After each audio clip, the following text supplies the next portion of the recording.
Good morning বন্ধুরা, কেমন আছো তোমরা? আশা করি সবাই ভালো আছো, আমিও খুব ভালো আছি। চলে আসলাম ছোট্ট একটা মিনি ব্লগ নিয়ে তোমাদের জন্য, নতুন একটা ভিডিও নিয়ে।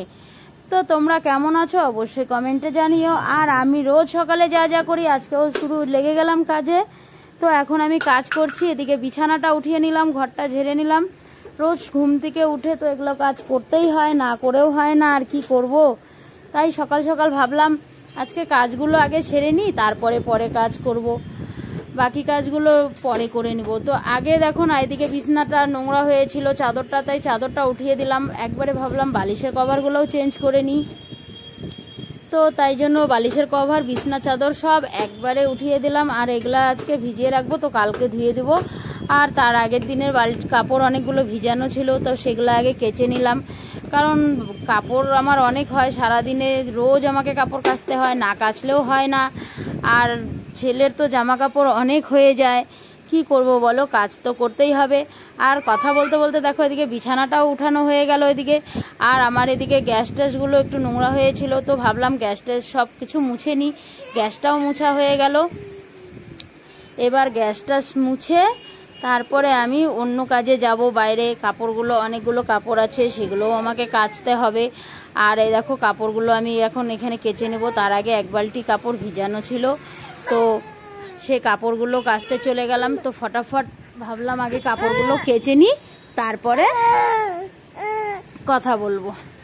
তো তোমাদের পুকুসোনাকে দেখো দুষ্টুমি অনেক করছে। আর এখানে এই যে আমার ছেলে ছিল, বহুত জ্বালাতন করছিল আমাকে কাপড় কাচার সময়। তো দেখো আমার কাপড়গুলো কাচা হয়ে গেল।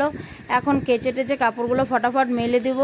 তো মেলতে মেলতে এদিকে মেয়ে প্রচণ্ড ডিস্টার্ব করছিল, পিছন থেকে এসে কথা বলছিল, মাথাটাও গরম হয়ে যাচ্ছিল। কিন্তু কি করব বলো, এত জ্বালাতন করে। আর দুজনে মিলে তো আমার মাথাটা একদম শেষ করে দেয়, মানে আমার ছেলে আর মেয়ে। আমার মেয়ে বড় হয়ে গেছে, কিন্তু তবু ভীষণ জ্বালাতন করতে থাকে সারাদিন।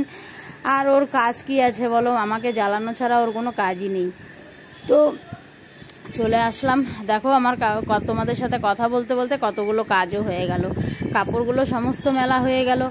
আর এখন ছেলের প্যান্টগুলো আছে। আর এই ছোট ছোট জামা কাপড়গুলো না মেলতে একদম বিরক্ত লেগে যায়।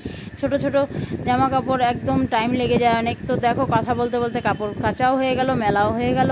এখন আমি চলে আসলাম ঘর মুছতে। তো ওই দেখো আমার মেয়ে চলে আসছে এখানে, আমাকে পুরো ভেঙাচ্ছিল আর কি কি বলছিল যেন। তো ফটাফট ও দেখো না ও কেমন করছে। আর আমার ছেলে ওখানে ঘুমোচ্ছিল, এই জন্য আমি কালকে ভিডিওটা ভালো মতো করতে পেরেছি।